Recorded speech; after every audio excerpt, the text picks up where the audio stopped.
has got to be an arbitrary system. They're told that they're guardian authority. They tend to take themselves seriously. The critical community has never really taken the MPAA terribly seriously or given it a huge amount of respect. And we're often, very puzzled by some of the decisions they make, and why this is, why people can't go see this terrific movie just because it has, this word in it. It just seems so kind of childish, even though it's supposed to protect children. It's turning us all into children. What do movie ratings mean? G means general audiences. No nudity, no sex, and no drugs. Violence must be cartoonish and minimal. And there may be language that goes beyond polite conversation. PG means parental guidance. There may be strong language, like shit or ass, and brief nudity, like showing off an ass, or light violence, like getting kicked in the ass. PG-13. Parents are strongly cautioned, as in, look out, Mom, here come more shits. Bullshit, dumb shit, little shit, shit-faced, and shithead. Fuck is also allowed, but usually just once, so filmmakers are urged to choose their fuck carefully. A simple fuck you is okay, but referring to the sexual act as in, may I please fuck you, or I enjoy getting fucked, is totally unacceptable.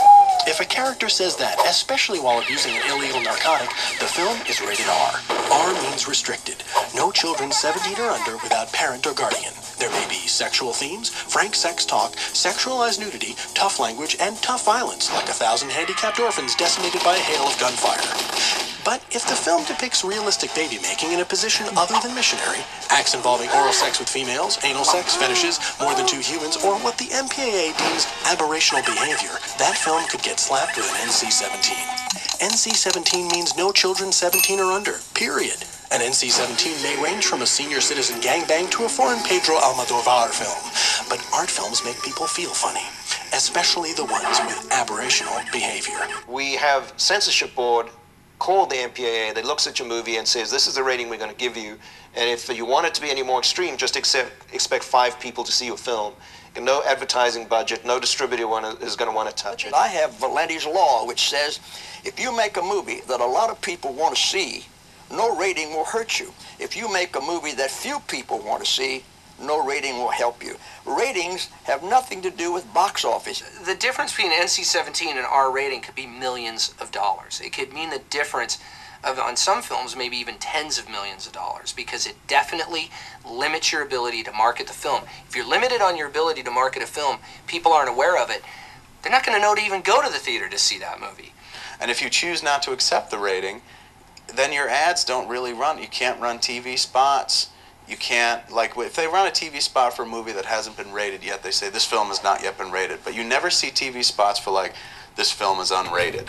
The worst censorship of all, I believe, is Walmart, Blockbuster. All the big chains that are probably responsible for 40% of all videos sold, DVDs, will not carry NC-17. Jack Valenti's been very good publicly about, we serve the public, we serve the parents, it's like crap. They serve the studios. That's who pays their bills. That's who they are. I mean, they are the studios. Does the perennial charge that the studios were treated better than the independents hold true? My answer, I'm sorry, in terms of when I was there, was absolutely no. Orgasmo! When we did Orgasmo, which was completely independently financed, but they gave us an NC-17. We got off this phone call with the MPAA, and the guy would basically say, it's for the overall sexual content. I said, was there anything we can cut out to get an R? You're welcome to recut it and send it back to us, and we'll certainly look at it again. And their whole position was, when we did this film, was we don't give specific notes, because then we'd be a censorship organization. We just give you the rating. And cut to 5 years later, we're doing the South Park movie, and now we're working for Paramount, it's a big studio. And we turned in the first cut of the movie, and we get a phone call, and you got an NC-17. Well, you need to cut out this, change this to this, and it was extremely specific. This word, this line, this joke. So our treatment was a completely different experience. They target independents because the system just is set up to favor the studios. And because the independent filmmaker is independent of the studios, I mean, what's independent film? What is it independent of? It's independent of that big studio culture. Looking for more freedom, looking to be able to operate in a manner where they can completely express themselves without restriction and without censorship. There's a mystery here, though. who is controlling this thing and how are they controlling it? Because I don't fully understand yet. Would you like to know? Oh, yeah. We've looked at rating systems across 30 different countries. The MPAA system is the only movie rating system that doesn't disclose who its rating board members are. I think that does rankle with a lot of people, and rightly so. You know, who are these people that are sitting in judgment of your movie? You know, you'd like to know. No one knows. That's the whole point.